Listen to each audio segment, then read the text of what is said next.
Reflex Tech വേൾഡിലേക്ക് എല്ലാ പ്രിയ കൂട്ടുകാർക്കും സ്വാഗതം. ഇന്ന് നമ്മൾ റിവ്യൂ ചെയ്യുന്നത് ഒരു 2.1 ആംപ്ലിഫയർ ആണ്.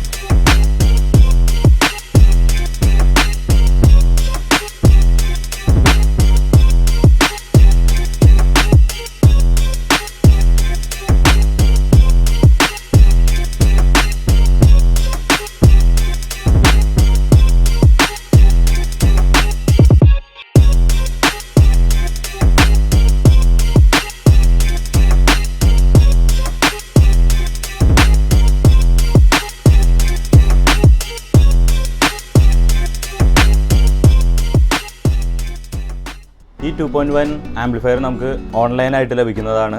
അതിൻ്റെ കാര്യങ്ങളാണ് ഇന്ന് നമ്മൾ നോക്കുന്നത്. ഇതെങ്ങനെയൊക്കെ ഫിറ്റ് ചെയ്യാം, അതേപോലെ തന്നെ ഇതിൻ്റെ സൗണ്ട് ക്വാളിറ്റി എങ്ങനെയുണ്ട്, ഇതൊക്കെയാണ് ഇന്നത്തെ വീഡിയോയിൽ നമ്മൾ കാണിക്കാൻ പോകുന്നത്.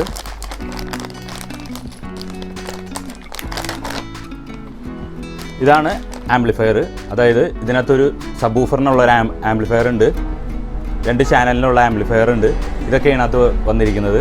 പിന്നെ അതുകൂടാതെ ഇതിനകത്തൊരു മെയിൻ വോളിയം കൺട്രോൾ, ഒരു സബ്വൂഫറിൻ്റെ വോളിയം, ഒരു ചെറിയ സ്പീക്കറിൻ്റെ വോളിയം, ഇത്രയൊക്കെയാണ് ഇതിനകത്ത് വന്നിരിക്കുന്നത്. അതുകൂടാതെ തന്നെ ഇതിനകത്ത് പിടിപ്പിക്കാനുള്ള സ്ക്രൂസുകൾ, അതേപോലെ വോളിയം കൺട്രോളിൻ്റെ നോബ്, ഇതെല്ലാം ഇതിനകത്ത് ഉൾപ്പെടുത്തിയിട്ടുണ്ട്. ഇനി ഇത് എങ്ങനെയാണ് ഫിറ്റ് ചെയ്യുന്നതെന്നും ഇതിൻ്റെ സൗണ്ട് ക്വാളിറ്റി എങ്ങനെയാണെന്ന് നമുക്കൊന്ന് ചെക്ക് ചെയ്ത് നോക്കാം. നമുക്ക് ഈ ബോർഡിൻ്റെ കണക്ഷൻ നോക്കുകയാണെങ്കിൽ ഈ പറഞ്ഞ പോലെ ഇതിനകത്ത് ഇത് ലെഫ്റ്റ് ചാനൽ, ഇത് റൈറ്റ് ചാനൽ, ഇത് സബ്വൂഫർ, അങ്ങനെയാണ് ഇതിനകത്ത് കൊടുത്തിരിക്കുന്നത്. നമുക്കിത് ഔട്ട് ഇതിനകത്ത് ഈ ബോർഡിൽ നിലവിലൊന്നും എഴുതിയിട്ടില്ല, എഴുതിയിട്ട് ചൈനീസിലാണ് എഴുതിയിരിക്കുന്നത്. അതുകൊണ്ട് നമുക്കിത് ചെക്ക് ചെയ്ത് നോക്കി തന്നെ അറിയാൻ പറ്റുള്ളൂ. അല്ലെങ്കിൽ നമുക്ക് നമ്മൾ മേടിച്ച സൈറ്റിൽ കയറിയിട്ട് ഇതിൻ്റെ ഡയഗ്രാം കൊടുത്തിട്ടുണ്ട്, അതിൽ നോക്കിയാലും നമുക്കിത് മനസ്സിലാവുന്നതാണ്. ഇതിൽ കൊടുത്തിരിക്കുന്നത് ഇത് റൈറ്റ് ചാനൽ, ഇത് ലെഫ്റ്റ് ചാനൽ, ഇത് സബ്വൂഫറിൻ്റെ ഔട്ട്. അതേപോലെ തന്നെ ഇതിൻ്റെ കൺട്രോൾ വന്നിരിക്കുന്നത് ഇതിൻ്റെ ലെഫ്റ്റ് റൈറ്റ് ചാനലിലേക്കുള്ള വോളിയം, പിന്നെ അതുകൂടാതെ ഇത് സബ്വൂഫറിൻ്റെ വോളിയം, പിന്നെ ഇത് മെയിൻ കൺട്രോളായിട്ടാണ് കൊടുത്തിരിക്കുന്നത്. ഇത് കുറച്ച് കഴിഞ്ഞാൽ നമുക്ക് ഈ സബ്വൂഫറിൻ്റെ വോളിയം, ഈ സ്പീക്കറിൻ്റെ വോളിയം ഒരേപോലെ കുറയും, അതേപോലെ തന്നെ ഒരേപോലെ കൂടുകയും ചെയ്യും. അതിന് വേണ്ടിയിട്ടാണ് ഈ മെയിൻ കൺട്രോൾ കൊടുത്തിരിക്കുന്നത്. പിന്നെ ഇതിനകത്ത് ഇൻപുട്ട് വരുന്നത് ഈ സൈഡാണ്. ഇൻപുട്ട് നമുക്ക് 2 രീതിയിൽ കൊടുക്കാം. ഒന്ന് ഇതിനകത്ത് കാണിച്ചിരിക്കുന്നത് 3.5 mm ജാക്ക്, അതായത് നമ്മുടെ ഓക്സ് കേബിൾ വെച്ച് ഫോണിൽ നിന്നോ അല്ലെങ്കിൽ കമ്പ്യൂട്ടറിൽ നിന്നോ കൊടുക്കുകയാണെങ്കിൽ നമുക്ക് ഈ 3.5 mm ജാക്ക് ഉപയോഗിച്ച് നമുക്കിത് ഇൻപുട്ട് കൊടുക്കാം. അതുകൂടാതെ നമുക്ക് ഇങ്ങനത്തെ ഒരു സോക്കറ്റ് മേടിക്കുകയാണെങ്കിൽ ലെഫ്റ്റ് റൈറ്റ് ഇതിന് കോമൺ, ഇങ്ങനത്തെ ഒരു സോക്കറ്റ് വഴിയായാലും നമുക്ക് ഇതിനകത്ത് ഇൻപുട്ട് കൊടുക്കാം. പിന്നെ ഇതിനകത്തോട്ട് മനസ്സിലാവാത്തത്, ഡയഗ്രാം നോക്കിക്കഴിഞ്ഞാൽ നമുക്ക് മനസ്സിലാവാത്തത് നമുക്ക് ഈ സപ്ലൈ പോയിൻ്റാണ്. ഇതിൽ 12 വോൾട്ടിൻ്റെ ഒരു ചാർജർ മേടിക്കുകയാണെങ്കിൽ നമുക്ക് ആ കൺഫ്യൂഷൻ വരില്ല. കാരണം എന്ന് വെച്ച് കഴിഞ്ഞാൽ 12 വോൾട്ടിൻ്റെ ചാർജർ ഇതിന് കറക്റ്റ് സൂട്ടായിട്ടുള്ള ചാർജർ മേടിക്കുകയാണെങ്കിൽ പ്ലസും മൈനസും കറക്റ്റായിരിക്കും. ഈ പോയിന്റിലാണെന്നുണ്ടെങ്കിൽ ഇതിൻ്റെ പ്ലസും മൈനസും എഴുതിയിട്ടില്ല. നമുക്കിത് 12 വോൾട്ടും കൊടുക്കാം, 24 വോൾട്ടും കൊടുക്കാം. അങ്ങനെ 2 വോൾട്ടും ഇതിനകത്ത് വർക്ക് ചെയ്യുന്നതാണ്. ഇതിലൊരു പവർ LED കൊടുത്തിട്ടുണ്ട്. ഇത് മനസ്സിലാക്കാൻ നമുക്ക് പെട്ടെന്നൊരു മാർഗ്ഗം എന്താണെന്ന് വെച്ചാൽ ഒന്നിലേക്ക് ഡയഗ്രാം നോക്കണം. അതല്ലാന്നുണ്ടെങ്കിൽ നമ്മുടെ കയ്യിൽ മൾട്ടിമീറ്ററോ കാര്യങ്ങളോ എന്തുണ്ടെങ്കിൽ നമുക്കത് എളുപ്പം ചെക്ക് ചെയ്യാം. എങ്ങനെയാണെന്ന് കാണിച്ചു തരാം. ഇതേപോലെ ഒരു മൾട്ടിമീറ്റർ എടുത്തതിന് ശേഷം നമ്മൾ ഇതിനകത്ത് മൈനസ് പോയിൻറ്റിലോ അല്ലെങ്കിൽ പ്ലസ് പോയിൻറ്റിലോ ഇതിൽ കണക്ട് ചെയ്ത് പിടിക്കുക. അതിനുശേഷം നമ്മൾ ഈ പോയിൻറ്റിൽ തൊട്ട് കഴിഞ്ഞാൽ ഇതിൻ്റെ മൈനസ് ഏതാണെന്ന് അറിയാൻ പറ്റും. ഇപ്പോൾ ഇതിൻ്റെ മൈനസ് ഈ കാണുന്ന നമ്മൾ ഇങ്ങനെ പിടിക്കുകയാണെങ്കിൽ ലെഫ്റ്റ് സൈഡിൽ കാണേണ്ടതാണ് മൈനസ്, റൈറ്റ് സൈഡിൽ കാണേണ്ടത് പ്ലസ്സും ആണ്. അത് നമുക്ക് ഇതേപോലെ ഇതിൻ്റെ പ്ലസ് പോയിൻറ്റിൽ ടച്ച് ചെയ്തതിന് പിടിച്ചതിന് ശേഷം നമ്മൾ ഇതിനകത്ത് കണക്ട് ചെയ്താൽ അറിയാൻ പറ്റും. അപ്പോൾ മൾട്ടിമീറ്റർ ആയാലും നമുക്കിത് വെച്ചിട്ട് ചെക്ക് ചെയ്യാൻ പറ്റുന്നതാണ്.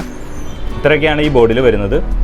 ഇനി നമുക്കിതൊന്ന് ഓഡിയോ ക്വാളിറ്റി ചെക്ക് ചെയ്തിട്ട് എങ്ങനെയുണ്ടെന്ന് നോക്കാം. ഇവർ കൊടുത്തിരിക്കുന്നത് ലെഫ്റ്റ് റൈറ്റ് ചാനൽ 50+50 സബ്വൂഫറിന് 100 വാട്ട്സാണ് കൊടുത്തിരിക്കുന്നത്. അത്രയും ക്വാളിറ്റി ഉണ്ടോയെന്ന് നമുക്ക് ചെക്ക് ചെയ്ത് നോക്കാം. നമുക്ക് ഇതിനകത്ത് ആദ്യമായിട്ട് സ്പീക്കർ കണക്ഷൻ ഒന്ന് കൊടുത്ത് നോക്കാം.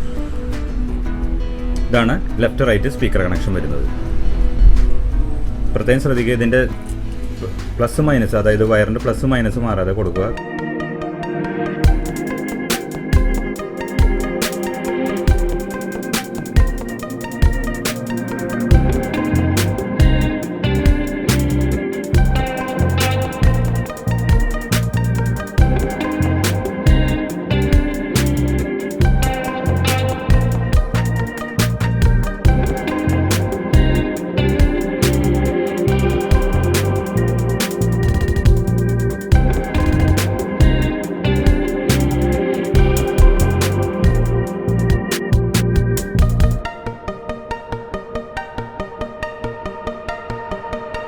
ഇനി നമുക്ക് സബ്വൂഫറിൻ്റെ ലൈൻ ഒന്ന് കണക്ട് ചെയ്യാം.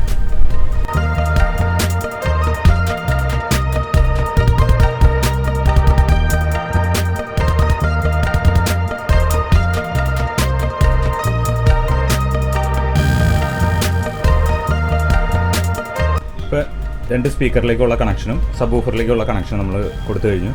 ഇനി നമുക്ക് സപ്ലൈ കണക്ട് ചെയ്യാം.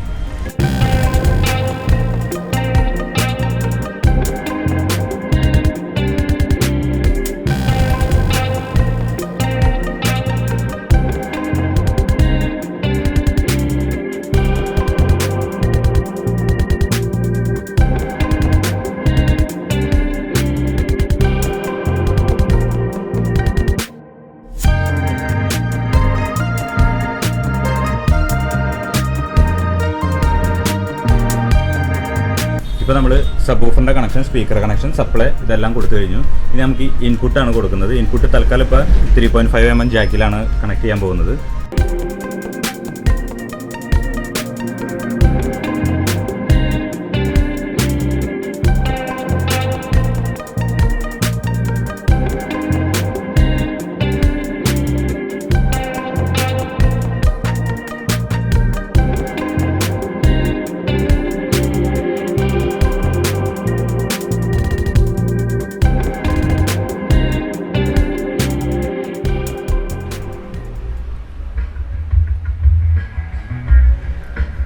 ഇത് ചെറിയ സ്പീക്കറിൻ്റെ ഓളിയാണ്, ഇത് സബ്വൂഫറിൻ്റെ ഓളിയാണ്.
ഇതിനകത്ത് ആകെ ഒരു കുഴപ്പം കണ്ടതെന്താണെന്ന് വെച്ച് കഴിഞ്ഞാൽ നമ്മളൊരു 3 ഇഞ്ച് സ്പീക്കർ അല്ലെങ്കിൽ 4 ഇഞ്ച് സ്പീക്കർ വെക്കുകയാണെന്നുണ്ടെങ്കിൽ ഈ 2 ചാനലിലേക്കുള്ളതിന് ഇത്തിരി ട്രബിൾ കുറവുണ്ട്. അപ്പോൾ എന്തായാലും നമ്മൾ അതിനകത്ത് 2 സ്പീക്കർ കണക്ട് ചെയ്തതിന് ശേഷം നമ്മൾ ബോക്സായിട്ട് മേടിക്കുക ചെയ്യുകയാണെന്നുണ്ടെങ്കിൽ 2 ട്യൂട്ടർ എന്തായാലും ഇതിനകത്ത് വെക്കണം. കാരണം ട്രബിൾ അത്യാവശ്യം ഒരു കുറവായിട്ട് ഇതിനകത്ത് ഫീൽ ചെയ്യുന്നുണ്ട്. ബാസ് നമുക്ക് നല്ലൊരു സുഖമുള്ള ബാസാണ്. ബാസിന് കുഴപ്പമൊന്നുമില്ല, അത്യാവശ്യം നല്ല ഹെവി ബാസാണ്. 12 ഇഞ്ച് ആയാലും കൊടുത്താലും കുഴപ്പമില്ല. നമുക്ക് 6 ഇഞ്ച് ആയാലും 8 ഇഞ്ച് ആയാലും 12 ഇഞ്ച് ആയാലും എല്ലാവരും കണക്ട് ചെയ്യാം. അത്യാവശ്യം സബ്വൂഫറിന് പവറുണ്ട്. ഇത് ഓൺലൈനിൽ നമുക്കൊരു 700 രൂപ മുതൽ ലഭിക്കുന്നതാണ്. ഏകദേശം ഒരു 700, 750, 850 അങ്ങനെ പല വിലയിലും കിടക്കുന്നുണ്ട്. ഈ വിലയ്ക്ക് ഈ ക്വാളിറ്റിയിൽ നമുക്ക് നഷ്ടമില്ല എന്ന് പറയാം. ഇന്നത്തെ വീഡിയോ നിങ്ങൾക്ക് എല്ലാവർക്കും ഇഷ്ടമായി എന്ന് വിചാരിക്കുന്നു. ഇഷ്ടമായെങ്കിൽ എല്ലാവരും ലൈക്ക് ചെയ്യാനും ഷെയർ ചെയ്യാനും കമൻറ്റ് ചെയ്യാനും അതേപോലെ തന്നെ സബ്സ്ക്രൈബ് ചെയ്യാൻ ഓർക്കുക. ഇതിൻ്റെ തൊട്ടടുത്തുള്ള ബെല്ലൈക്കൻ കൂടി അമർത്താൻ മറക്കരുത്. എന്നാലാണ് ഈ ചാനലിൽ വരുന്ന എല്ലാ വീഡിയോസും നിങ്ങൾക്ക് നോട്ടിഫിക്കേഷനായി ലഭിക്കുകയുള്ളൂ.